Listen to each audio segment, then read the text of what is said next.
नमस्कार, times Now Navbharat देख रहे हैं आप सबके साथ में मैं हूं साक्षी मिश्रा। बात करेंगे मेरठ में हुए हत्याकांड की, एक ऐसी लव स्टोरी जिसका अंजाम आज पूरी दुनिया को डरा रहा है। कभी एक दूसरे पर सौरभ और मुस्कान जान छिड़का करते थे, साथ रहने के लिए परिवार से बगावत पर उतर आए थे। फिर 8 साल में ही इतनी नफरत कहां से पैदा हो गई जो मुस्कान ने सौरभ की हत्या कर साहिल के नाम का सिंदूर अपनी मांग में भर लिया। मेरठ के इस खौफनाक हत्याकांड पर आज पहली tele series Times Now Navbharat आपको दिखाने जा रहा है आज, जिसका नाम है मुस्कान लोक। मेरठ के इस मुस्कान लोक में प्यार है, धोखा है, बेवफाई है और फिर बर्बर हत्याकांड है। आज मुस्कान लोक की इस टेली सीरीज के 9 चैप्टर में मास्टरमाइंड मुस्कान रस्तोगी की खूनी स्क्रिप्ट का हर एक पन्ना खुलने जा रहा है। भरोसे के कत्ल से शुरू हुई ये कहानी कैसे उस पर खौफनाक मोड़ पर पहुंच जाती है बाद में, जहां मुस्कान लोक में सौरभ के जिस्म के छोटे छोटे टुकड़े कर दिए जाते हैं, ठीक वैसे ही जैसे कसाई बकरों के साथ में व्यवहार करता है। लेकिन इस मुस्कान लोक में बेवफाई के बाद कसाई वाला चैप्टर मुस्कान ने कब और कैसे लिखा, सब कुछ हर खुलासा इस टेली सीरीज में आप देखिए।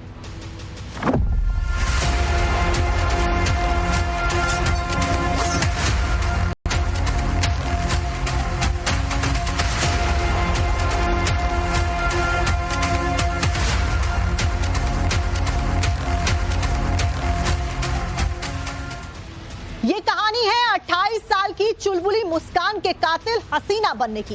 सौरभ राजपूत का परिवार मुस्कान के लिए उसकी दीवानगी को याद करता है, लेकिन जो मुस्कान ने किया उसकी नफरत को देखकर आप सिहर उठेंगे, परिवार भी सिहर उठता है। वो वक्त था जब सौरभ और मुस्कान में इतना प्यार था कि एक दूसरे के बिना ये दोनों रह नहीं पाते थे।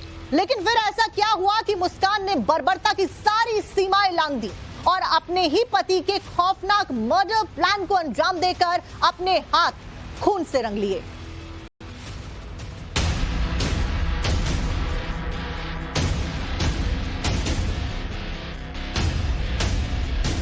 दिखावे का प्यार और फिर पति का खौफनाक अंजाम, लव मैरिज, धोखा और खौफनाक कत्ल की वो डरावनी कहानी जिसकी मास्टरमाइंड है मुस्कान रस्तोगी।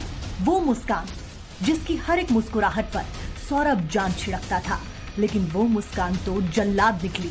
टाइम्स नाउ नवभारत पर इस वक्त हमारी मौजूदगी है मेरठ के शास्त्री कोठी की उस गली में, उस घर के बाहर जहां पर इस देश के सबसे सनसनीखेज हत्याकांड को अंजाम दिया गया। इस सनसनीखेज हत्याकांड की मास्टरमाइंड है मुस्कान, जिसने अपने पति सौरभ का कत्ल किया अपने बॉयफ्रेंड साहिल के साथ मिलकर इसी घर के अंदर। मास्टरमाइंड मुस्कान ने सिर्फ अपने पति का बेरहमी से कत्ल नहीं किया, बल्कि उसने लाश को ठिकाने लगाने की भी पूरी प्लानिंग की। वो ड्रम खरीद कर ले आई, वो चाकू खरीद कर लाई और नशे की हालत में अपने बॉयफ्रेंड के साथ मिलकर अपने पति के शरीर के टुकड़े किए। उस ड्रम में पति के शरीर के टुकड़ों को भरा, सीमेंट से चुना और फिर उसके बाद क्वीन बन गई।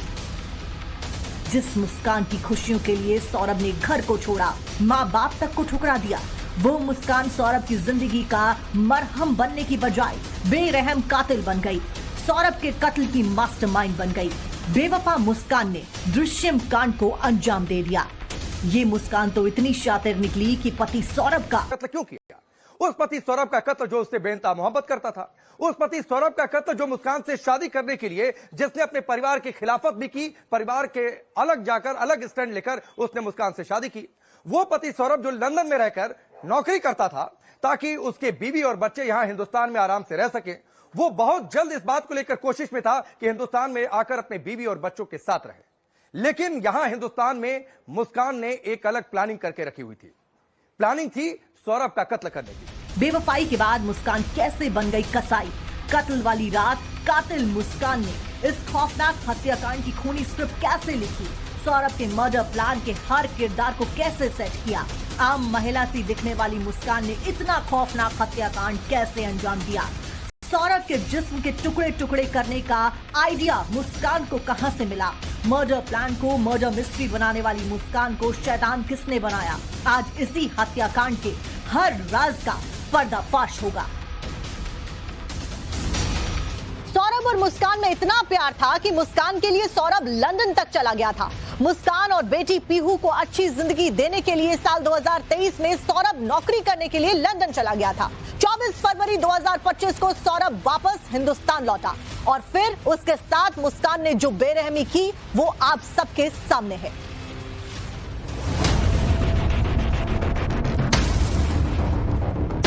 सौरभ लंदन से मेरठ लौटा तो एक बार फिर मुस्कान के प्यार में गिरफ्तार नजर आया। सौरभ को अब भरोसा हो चुका था कि मुस्कान अब बेवफाई नहीं करेगी। सौरभ को यकीन हो चला था कि उसका प्यार अब सलामत है, ठीक उसी तरह जैसा लंदन जाने से पहले था, क्योंकि पति पत्नी के बीच में मुस्कान के सड़क छाप आशिक साहिल की एंट्री भी उसी वक्त हुई थी। जब सौरभ लंदन चला गया था तभी साहिल और मुस्कान एक दूसरे के करीब आ गए थे। साहिल के बारे में कब पता चला आप लोगों को? हमारे दामाद ने बताया था। ये सोशल मीडिया पे थे दोनों। क्लास फेलो थे दोनों, 8th क्लास में क्लास फेलो थे 2019 में। अब शुभ ही नहीं बताया है हमें नहीं पता थी ये बात कि 2019 में सोशल मीडिया पे टच में आए दोनों। और सौरभ को पता था इनके फ्रेंडशिप के बारे में, इनकी व्हाट्सएप चैट के बारे में पता था सारा सौरभ को। वो साल 2021 था जब सौरभ और मुस्कान के बीच में तलाक तक की नौबत आ गई थी, लेकिन मुस्कान ने यू टर्न लिया और फिर दोनों के बीच तलाक पर फुल स्टॉप लग गया। बस इतना जरूर हमने कही थी, सौरभ आप जा रहे हो लंदन तो उसे हमारे पास छोड़ के जाओ। कह रहे नहीं, मुझे उस पर बिलीव है, मैं मम्मी पापा का घर छोड़ आया, केवल वो खुश रहना चाहती है अकेले, वो अकेले ही खुश रहना चाहती। उन्हें वो ब्लाइंड लव करते थे, वो जैसे कहती थी बस वैसे ही बोलते थे। लेकिन मुस्कान की साजिश पर फुल स्टॉप नहीं लगा था। अब तो उसने पहले से भी ज्यादा खतरनाक और खौफनाक प्लान तैयार कर लिया था। मुस्कान और उसके मर्डर प्लान ने अब 4 साल का फासला तय कर लिया था। बेवफाई के बाद मुस्कान अब कसाई हो चली थी, लेकिन इस बात से अनजान सौरभ लंदन से मेरठ आ गया। 24 फरवरी को सौरभ लंदन से मेरठ लौटा। मुस्कान ने इसके ठीक अगले ही दिन यानी कि 25 फरवरी को सौरभ की हत्या की प्लानिंग की, लेकिन सौरभ के मर्डर का ये प्लान फेल हो गया। सौरभ अब भी मुस्कान की खौफनाक साजिश से अनजान था। वो तो परिवार की खुशियों में खोया था। इस बात से अनजान की मौत दबे पांव उसके करीब आ रही है।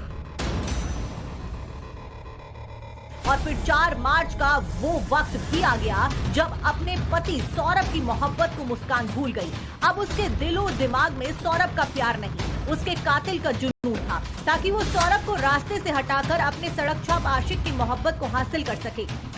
लेकिन अब सबसे बड़ी चुनौती थी कि आखिर सौरभ की हत्या कैसे की जाए, उसकी लाश को ठिकाने कैसे और कहां लगाया जाए। ऐसे में इस मर्डर प्लान के लिए अब मुस्कान और साहिल का सहारा गूगल सर्च इंजन बना। मुस्कान लोग की इस कहानी में अब एक नया चैप्टर शुरू होता है। कत्ल की प्लानिंग और फिर गुनाह को अंजाम देकर कानून और परिवार को गुमराह करने की साजिश, जिसके लिए मुस्कान ने सर्च इंजन गूगल का सहारा लिया। किस हथियार से वार करना है और इस वार से पहले सौरभ को कैसे नशे का डोज देकर शिकार बनाना है, मुस्कान ने अब पूरी तैयारी कर ली थी। कातिल मुस्कान ने हत्या को अंजाम देने से पहले गूगल सर्च किया। इंटरनेट पर उसे मौत का हथियार मिला। वो फौरन दुकान पहुंची और मुर्गा काटने के बहाने 2 बड़े चाकू खरीदे और बेहोशी की दवाई ली और फिर वारदात को अंजाम दिया। मुस्कान ने कत्ल की प्लानिंग करने के बाद चाकू जो है वो पास के ही शारदा रोड के एक बर्तन स्टोर से खरीदा था, ऐसा उसने पुलिस को बताया। जिसके बाद पुलिस की टीम जो है इसी सिंघल जी बर्तन वाले स्टोर पर पहुंची थी। यहाँ पुलिस ने बातचीत भी की। हालांकि जाहिर तौर पे चाकू की जो डेट उसने बताई, उस डेट का सीसीटीवी फुटेज जो है वो अवेलेबल नहीं है, लेकिन पुलिस की टीम यहाँ पर आई थी। पुलिस ने बाकायदा इनसे चाकू जो है वो चेक किया और ये इस तरीके के चाकू का बाकायदा पुलिस जो है वो फोटो भी अपने साथ लेकर गई है। दरअसल सौरभ की हत्या की साजिश पिछले 5 महीने से रची जा रही थी। जब मुस्कान को ये पता चला कि सौरभ फरवरी में घर आ रहा है, उससे पहले मुस्कान ने साहिल के साथ मिलकर हत्या की पूरी तैयारी कर ली थी। चाकू कब, कैसे और कहां मारना है, इसकी भी पूरी प्लानिंग पहले हो चुकी थी। और वैसे ही मुस्कान ने मुर्गा काटने वाला खंजर सौरभ के सीने पर उतार दिया। जाहिर तौर पर जिस तरीके से मुस्कान ने साहिल के साथ मिलकर सौरभ का कत्ल किया, उसने बताया कि कत्ल की वारदात को अंजाम देने के लिए उसने न सिर्फ सबसे पहले उसने एक डॉक्टर से संपर्क किया, जहां उसने अपने आप को एंजाइटी का पेशेंट बताया और दवा लिया। उसी दवा का इस्तेमाल उसने सौरभ को बेहोश करने के लिए इस्तेमाल किया। उसके बाद उसने कत्ल करने के लिए चाकू भी खरीदा था। मुस्कान ने एक के बाद एक चाकू से कई हमले किए। सीने पर वार करने के बाद भी सौरभ की मौत नहीं हुई तो बाथरूम में गर्दन काटा गया, जिसके बाद सौरभ ने दम तोड़ दिया। पोस्टमार्टम रिपोर्ट आई तो पता चला गर्दन धड़ से अलग था। सीने में चाकू के 3 गहरे घाव थे। कोहनी की हड्डी टूटी थी, कलाई के जॉइंट्स भी टूटे मिले। डॉक्टर भी हैरान रह गए, लेकिन कातिल मुस्कान को पति के सीने में खंजर घोंपते हुए जरा भी रहम नहीं आया और सुला दी मौत की नींद। मुस्कान ने बेहद ही शातिराना ढंग से न सिर्फ सौरभ का कत्ल किया था, बल्कि अपनी चालबाजियों से साहिल को इस कत्ल के लिए उकसाया भी और फिर इस हत्याकांड में पार्टनर बनाया। इसके लिए मुस्कान ने स्नैपचैट पर साहिल की मां के नाम से एक फेक आईडी बनाई और फिर साहिल को गुमराह कर सौरभ के टुकड़े टुकड़े कर दिए।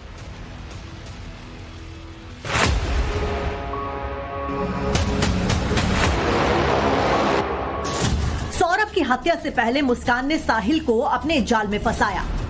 मुस्कान को यह पता था कि साहिल जादू टोना और तंत्र मंत्र पर गहरी आस्था रखता है। इसी अंधविश्वास का फायदा मुस्कान ने उठाया। साहिल बुरी तरह से अंधविश्वास में जकड़ा हुआ था और इसी का फायदा मुस्कान उठा भी रही थी। तो क्या उस रात किसी तंत्र विद्या को भी अंजाम दिया गया था? हालांकि ये जांच का विषय है, लेकिन सिर को और हाथ को लेकर आना कहीं न कहीं इस बात की ओर इशारा जरूर करता है। मुस्कान ने स्नैपचैट पर 3 फर्जी अकाउंट बनाए थे, जिनमें से एक साहिल की मृत मां के नाम पर था। वो इस अकाउंट से साहिल को मैसेज भेजती थी और खुद को उसकी मां बताकर लिखती थी, मुस्कान एक अच्छी लड़की है, तू उसके साथ खुश रहेगा।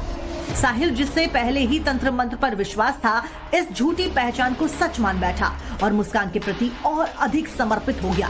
मुस्कान ने फिर साहिल की मां बनकर मैसेज किया, राजा बेटा तुम अच्छे हो, राजा बेटा तुम्हारे हाथों एक अच्छा काम लिखा है, तुम दोनों सुखी रहोगे तभी जब तुम ये काम करोगे। पापा से जब बात करना हो तो बताना, मैं दर्शन कराऊंगी आपको। जांच के दौरान ये भी पता चला है कि इनकी जो प्लानिंग थी वो नवंबर महीने से ही थी और बाकायदा किस तरीके से हत्या करना है इसको लेकर बाकायदा मुस्कान ने साहिल को भी अपने साथ जोड़ा और बाकायदा मुस्कान ने साहिल के मृतक मां के नाम पर एक फर्जी अकाउंट बनाया। उससे वो स्नैपचैट के जरिए बात करती थी और साहिल को ये बताती थी कि उसकी मरी हुई मां उससे बात करती है और उसने ही ये कहा है कि उसे एक वध करना है। इस तरह मुस्कान ने चालाकी से साहिल के विश्वास का इस्तेमाल कर उसे हत्या के लिए उकसाया और दोनों ने मिलकर इस भयावह वारदात को अंजाम दिया। मुस्कान ने धीरे धीरे उसे ये विश्वास दिलाया कि उसकी माँ उससे बात कर रही है, उसकी माँ उससे बात करके ये मैसेज दे रही है कि सौरभ का वध करना है, जो कि बार बार हम आपको बता रहे हैं। और ऐसे में साहिल के मन में ये बात आ गई कि मुस्कान जो भी कह रही है वो सब कुछ दरअसल उसकी माँ की तरफ से कहा जा रहा है। ये पूरा मैनिपुलेशन आप सोचिए, मैनिपुलेट किया मुस्कान ने साहिल को। और ये जो घर है यही वो जगह है जहां पर फिर दोनों की कई बार मुलाकातें हुई। हालांकि इस घर के अलावा जो मुस्कान का घर है वहां पर भी वो दोनों मिलते रहे। यानी सोचिए बचपन में एक साथ पढ़ने वाले 2 बच्चे जो कक्षा 8 तक साथ पढ़े, वो फिर से बड़े होकर के मिलते हैं और उसके बाद जो करते हैं वो आज दुनिया के सामने है। हाल ही में हत्या की वारदात के कई ऐसे सनसनीखेज केसेस सामने आए जिसे देखने के बाद में सवाल उठता है कि रूह कपाने वाली वारदात की ऐसी खौफनाक सोच आखिरकार आती कहां से है। आपको श्रद्धा वॉकर का हत्याकांड जरूर याद होगा, जिसे आफताब ने टुकड़ों में काटकर फ्रिज में रख दिया था। महाराष्ट्र का बेहद डरावना सरस्वती हत्याकांड भी आपको याद होगा, जब उसके शरीर के हिस्सों को काटकर कुकर में उबाल दिया गया था। अब मेरठ में भी ऐसा ही हत्याकांड सामने आया है। वहां से मेरठ में हत्याकांड के बाद डेड बॉडी को ठिकाने लगाने का ऐसा खौफनाक तरीका सामने आया है जिसकी किसी ने उम्मीद तक नहीं करी थी। मेरठ में पत्नी मुस्कान ने अपने प्रेमी साहिल के साथ में मिलकर पति सौरभ को मौत के घाट उतारा और फिर उसकी डेड बॉडी को नीले रंग के एक ड्रम में डालकर उसे सीमेंट से चुन दिया।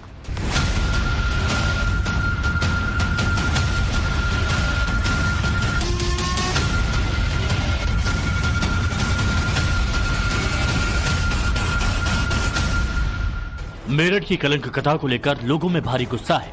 उनका सीधा सीधा सवाल है कि पति से अलग होने के लिए वहशीपन को क्यों चुना? अगर सौरभ राजपूत से अलग होना था तो तलाक क्यों नहीं लिया? उसे हैवानियत के साथ अपने क्राइम पार्टनर के साथ मिलकर मौत के घाट उतार दिया, जिसका नतीजा ये हुआ कि अब सौरभ इस दुनिया में नहीं है। खुद मुस्कान जेल की चार दीवारी के पीछे है और उसका प्रेमी साहिल शुक्ला कुटते कुटते सलाखों के पीछे पहुंचा है। इस क्राइम फाइल में वैसे तो कई किरदार हैं, लेकिन ये हेट स्टोरी 3 किरदारों के इर्द गिर्द ही घूमती है। पत्नी मुस्कान, प्रेमी साहिल शुक्ला और सौरभ राजपूत। दरअसल 4 मार्च की रात मुस्कान ने अपने पति को खाने में नशीली दवा मिलाकर बेहोश कर दिया था। बेहोशी के बाद मुस्कान ने अपने दोस्त साहिल को अपने घर बुला लिया। पहले से तय प्लानिंग के तहत साहिल एक तेज धार वाला चाकू और उस्तरा लेकर आया था। उसके बाद मुस्कान और साहिल ने मिलकर सौरभ के सीने में ताबड़तोड़ वार किए, उसकी हत्या की। हत्या के बाद लाश को बाथरूम लेकर गए, जहां गला काटने के बाद लाश के 15 टुकड़े कर दिए। अगले दिन यानी 5 मार्च को दोनों बाजार गए और वहां से एक बड़ा प्लास्टिक का ड्रम, सीमेंट और रेत खरीद लाए। सौरभ के शव को ड्रम में डालकर ऊपर से सीमेंट और रेत डालकर उसे पूरी तरह बंद कर दिया। तारीख थी 4 मार्च, सुबह के 7 बज रहे थे। तब साहिल ने मुस्कान से कहा कि तुम अब बाजार जाओ, बाजार जाकर एक बड़ा ड्रम, कुछ रेत की बोरियां और सीमेंट की बोरियां लेकर आओ। सुबह 9 बजे मुस्कान और साहिल दोनों साथ बाजार पहुंचते हैं। 1100 रुपए का एक बड़ा ड्रम खरीदते हैं, कुछ रेत और सीमेंट की बोरियां खरीदते हैं। सौरभ की लाश को ठिकाने लगाने के लिए ये खरीदारी मेरठ के घंटाघर और शारदा रोड से की जाती है। सुबह करीब 10:30 बजे सभी चीजों की खरीदारी के बाद साहिल और मुस्कान 10:30 बजे सौरभ के घर पहुंचते हैं। और इस पूरे हत्याकांड को अंजाम देने के बाद दोनों शिमला और मनाली घूमने चले गए। 17 मार्च को मुस्कान और साहिल शिमला से वापस लौट आए, लेकिन उनकी प्लानिंग धरी की धरी रह गई, क्योंकि उन्होंने क्राइम सीरीज देखी जरूर थी। उसी के आधार पर वारदात को अंजाम दिया, सबूत मिटाने की कोशिश रची, गुमराह करने का प्लान बनाया। निश्चित तौर पर बॉडी के टुकड़े किए गए थे। सीमेंट के इस्तेमाल के पीछे की वजह क्या थी, क्या लग रही है आपको? जैसा आपने बताया कि वो जैसे संज्ञान में भी आया है कि वो बॉडी को पार्ट्स में डिवाइड करके फिर किसी बड़े प्लास्टिक के कंटेनर में रख के फिर उसके ऊपर सीमेंट और ये सब मलबे का इस्तेमाल किया गया था दबाने के लिए। तो उसके पीछे मकसद यही रहा होगा कि उसको डिकम्पोज किया जाए अंदर और फिर जैसे मौका मिले उनको कहीं डिस्पोज किया जाए वो पूरा कंटेनर। क्या सर आपको ये लगता है सीमेंट के इस्तेमाल से बॉडी जो है वो गल जाती है, कुछ ऐसा चीजें आप लोगों को? हाँ नहीं, सीमेंट में होता तो है कि वो जो है जो पार्ट्स है उसको डिकम्पोज करने में जल्दी सहायता प्रदान करती है, ऐसा माना जाता है। लेकिन आखिर में वो पकड़े गए और 18 मार्च को पुलिस ने उन पर शिकंजा कस लिया। मुस्कान बेवफा थी, इसकी सजा सौरभ को मिली। बेहद दर्दनाक तरीके से मुस्कान साहिल ने मिलकर सौरभ को मौत के घाट उतार दिया। हालांकि सौरभ से अलग होने के मुस्कान के पास में कई सारे तरीके मौजूद थे, लेकिन उसने बर्बर तरीका ही चुना। लेकिन सवाल यह है कि इसमें सौरभ का क्या कसूर था? सोशल मीडिया पर एक वीडियो वायरल लगातार हो रहा है, जिसे देखकर यह अंदाजा लगाया जा सकता है कि सौरभ मुस्कान और परिवार के प्यार में कितना दीवाना था। लेकिन उसे क्या पता था कि बेटी के बर्थडे के महज 4 दिन बाद ही कत्ल से पहले 3 मार्च की रात को सौरभ अपने घर पर गया था। वहां उसकी मां ने रात के खाने में कोफ्ते बनाए हुए थे। वापस आने के वक्त मां ने वो कोफ्ते पैक करके सौरभ को ले जाने के लिए दिए। घर आने पर सौरभ ने ये कोफ्ते मुस्कान को खाने में परोसने के लिए दिए। बस यहीं पर मुस्कान को मौका मिल गया। उसने कोफ्तों में नशे की दवा मिला दी और फिर सौरभ के जिस्म के टुकड़े टुकड़े करने के मिशन पर मुस्कान लग गई।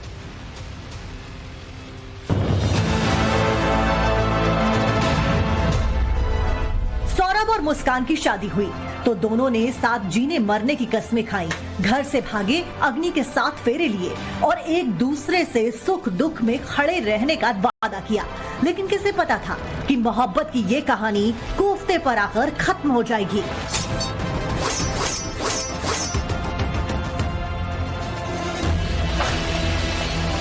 सौरभ अपनी पत्नी मुस्कान से बेइंतहा मोहब्बत करता था। 3 मार्च की शाम को जब वो अपनी मां के पास गया तो उसे खाने के लिए कोफ्ते मिले। मां ने सोचा कि बेटे को कोफ्ते पसंद है तो थोड़े घर के लिए भी पैक कर दिए। सौरभ जब मुस्कान के पास वापस लौटा तो उसे भी नहीं पता था कि जो कोफ्ते वो अपनी पत्नी के साथ में खाने के लिए लाया है वो उसके मुंह में जाने वाला आखिरी निवाला होगा। सौरभ को मारने से पहले मुस्कान ने गूगल पर मारने के तरीके सीखे। उसके बाद मुस्कान पहुंची ब्रह्मपुरी के एक क्लिनिक पर, जहां पर उसने डॉक्टर से किसी और बीमारी की दवाइयां प्रिस्क्रिप्शन पर लिखवाई और खुद गूगल सर्च करके नींद की गोलियां और नींद के इंजेक्शन के डिटेल्स उस प्रिस्क्रिप्शन पे लिखे। और मुस्कान पहुंची खैर नगर के दवाई मार्केट में, जहां से उसने फर्जीवाड़ा करके उस प्रिस्क्रिप्शन की तस्वीर यहां पर दवाई की दुकान पर दिखाई और वो दवाइयां जो नींद की थी उसे खरीदा और सौरभ के खाने में उसका इस्तेमाल किया, जिसके बाद सौरभ गहरी नींद में सो गया और साहिल और मुस्कान ने मिलकर सौरभ को मौत के घाट उतार दिया। सौरभ 3 मार्च को रात 8:30 बजे डाइनिंग टेबल पर बैठा था।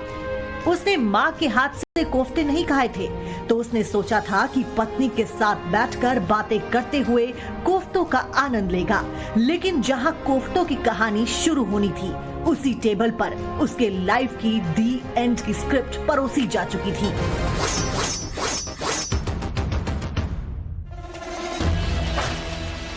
दुकान के ओनर हैं सर।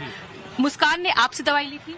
नहीं, लड़के से दवाई ली थी और उसने मोबाइल पे पर्चा दिखाया था। अच्छा। हम बगैर डॉक्टर के पर्चे के हम किसी को वैसे दवाई देते भी नहीं, तो पर्चे पे जो पर्चा था वो लड़के ने दिया। कौन सी दवाई जो थी वो मेंशन थी?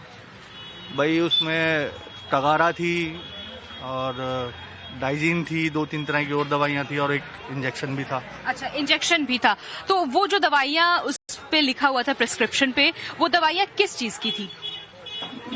बेसिकली वो दवाइयाँ जो थी माइंड से रिलेटिव थी, कि जैसे दिमाग की या टेंशन की दवाई होती है वो थी। कोफ्ते खिलाने के बाद भी सौरभ पूरी तरीके से बेहोश नहीं हुआ था, लेकिन मुस्कान घड़ी को निहारती रही, टकटकी लगाए उसके बेहोश होने का इंतजार करती रही। बेहोश होते ही वो अगले पल अपने बॉयफ्रेंड साहिल को अपने पास देखना चाहती थी। जिन पेशेंट्स को नींद नहीं आती है, डिप्रेशन की शिकायत होती है, एंजाइटी की समस्या होती है, वो मरीज इन दवाइयों का इस्तेमाल करते हैं और बिना प्रिस्क्रिप्शन के कोई भी दुकानदार, दवाई का जो विक्रेता है वो दवाइयां नहीं बेच सकता है। इसलिए बड़ी ही चालाकी के साथ मुस्कान ने एक फर्जी तरीके से प्रिस्क्रिप्शन डॉक्टर से बनवाया। उसके बाद गूगल सर्च करके कुछ ऐसी दवाइयां उस प्रिस्क्रिप्शन में मेंशन की और बाजार आके उस दवाइयों को खरीदा। सौरभ नशीली दवा के डोज के कारण बेसुध था, बेहोश था। मुस्कान और साहिल के खौफनाक मंसूबों से अनजान था, लेकिन अब मौत उसके बेहद करीब आ चुकी थी। मुस्कान ने सौरभ के दिल पर खंजर से पहला वार कर दिया। मांग से सौरभ के नाम का सिंदूर मिटाने के बाद में मुस्कान अपने प्रेमी साहिल के संग में शिमला पहुंच गई, मंदिर में शादी रचाई और अब उसकी मांग में साहिल के नाम का सिंदूर था। जो ये ताला आप देख रहे हैं, ये साहिल के घर के बाहर लटका हुआ है, जिसे सील कर दिया गया है। साहिल हमेशा से ऐसा नहीं था। कक्षा 8 तक जैसे कि आम बच्चे होते हैं, स्कूल जाते हैं, पढ़ाई करते हैं, वैसा ही था। और उसी स्कूल में उसके साथ क्लास 8 तक मुस्कान ने भी पढ़ाई की और उसके बाद दोनों के स्कूल बदल गए और रास्ते भी अलग अलग हो गए। साल 2019 की बात है जब साहिल मुस्कान से एक व्हाट्सएप ग्रुप के जरिए जुड़ा। ये वो व्हाट्सएप ग्रुप था जो स्कूल के लोगों की तरफ से बनाया गया था और जो पुराने स्टूडेंट्स थे उन सबको एक साथ उस ग्रुप में सोशल मीडिया के जरिए जोड़ा गया। इसी दौरान क्योंकि मुस्कान की पहले ही सौरभ से शादी हो चुकी थी, लेकिन सौरभ उस वक्त लंदन में था। 2019 में साहिल और मुस्कान इस व्हाट्सएप ग्रुप के जरिए आपस में फिर से कनेक्टेड हुए और यूं कहें कि बचपन का जो एक लगाव, एक खिंचाव था, वो फिर से दोनों को एक दूसरे की तरफ खींचने लगा।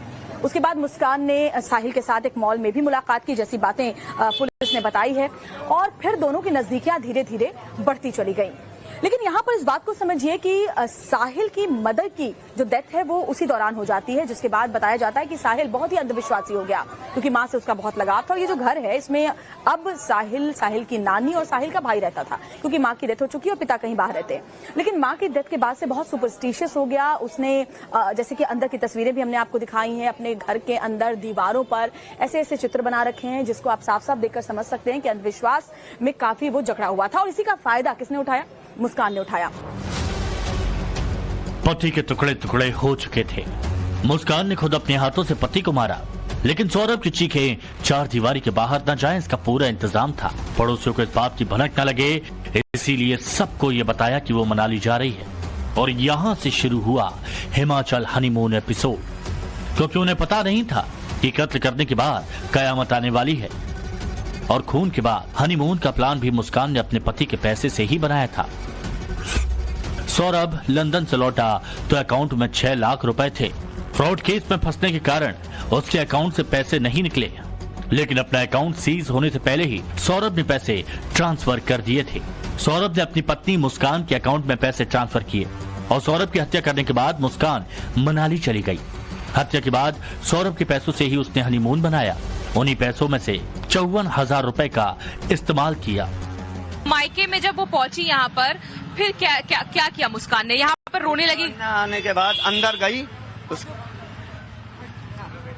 अपने घर में गई, पापा से बोली, तब उनके पापा को चक्कर खा के गिर गए। क्या बोली? उनने की ऐसे मेरे आदमी को मार दिया। मेरठ के इस हॉरर मर्डर स्टोरी से देश भर में सनसनी है, लेकिन साथ ही कातिल मुस्कान को लेकर बेहद गुस्सा देश में देखा जा रहा है। गुस्सा इसलिए कि अगर मुस्कान को सौरभ का साथ पसंद नहीं था तो वो तलाक भी ले सकती थी, लेकिन उसने सनसनीखेज हत्याकांड को ही चुना। इसलिए सवाल उठ रहे हैं कि आखिरकार क्यों?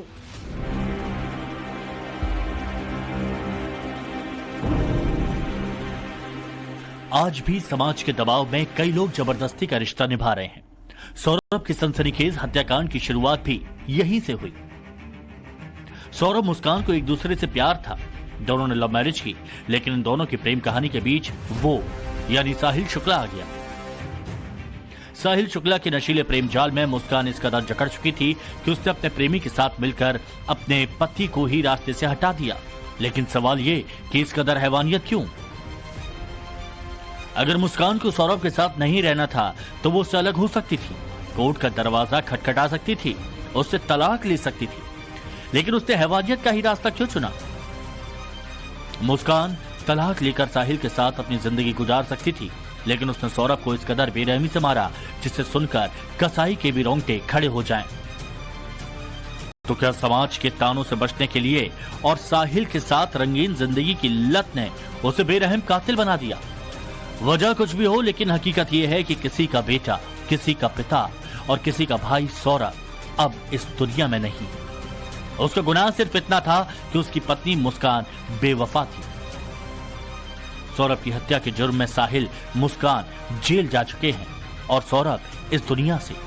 न तो मुस्कान को साहिल का प्यार मिला, न ही पति सौरभ से छुटकारा, क्योंकि सौरभ की हत्या का जुर्म उसे ताउम्र भुगतना होगा। सवाल यह है कि अब सौरभ की छोटी सी बेटी का क्या होगा? क्या पति सौरभ की हत्या से पहले एक बार भी अपनी बेटी के बारे में सोचकर मुस्कान के हाथ नहीं कांपे? सवाल कई हैं, लेकिन जवाब शायद एक भी नहीं। मास्टरमाइंड मुस्कान की साजिश, सौरभ का कत्ल, इस निशंस हत्याकांड के बाद हर कोई सदमे में है। हर किसी के जहन में सवाल है कि आखिरकार मुस्कान ने ऐसा क्यों किया, अपने पति का कत्ल क्यों किया? वो पति जो उससे बेइंतहा मोहब्बत करता था, जिसने अपने परिवार के खिलाफ जाकर उससे शादी की, जो लंदन से अपने बीवी बच्चे का जन्मदिन मनाने आया था। जन्मदिन पार्टी की डांस करती तस्वीरें सोशल मीडिया में वायरल है। मुस्कान की डांस करती तस्वीरों को देखकर हर किसी के जहन में सवाल है कि आखिरकार इतनी खुश मुस्कान के दिमाग में अपने पति के कत्ल की प्लानिंग चल कैसे रही थी? लोगों के जहन में एक और सवाल है कि अगर अपने पति के साथ नहीं रहना था या अब सौरभ से मन भर गया था, साहिल के साथ मन लग गया था, तो बड़ा आसान तरीका था कि सौरभ को तलाक देकर साहिल के साथ अपने नए जीवन की शुरुआत मुस्कान कर सकती थी। लेकिन मुस्कान ने ऐसा नहीं किया। उसने अपने पति सौरभ का कत्ल किया। पत्नी का रिश्ता बेहद संजीदा होता है, प्यार का रिश्ता होता है, एक नाजुक डोर से भरा होता है, लेकिन उस डोर को तोड़ दिया इस मास्टरमाइंड मुस्कान ने। मुस्कान फिलहाल सलाखों के पीछे है, उसका पति सौरभ अपने अनंत सफर पर है और सवाल सिर्फ पति पत्नी के रिश्ते को लेकर है। खतरे में लोगों का विश्वास है। इंद्र के साथ राकेश पांडे, टाइम्स नाउ नवभारत, मेरठ। इंद्र के साथ राकेश पांडे, टाइम्स नाउ नवभारत, मेरठ।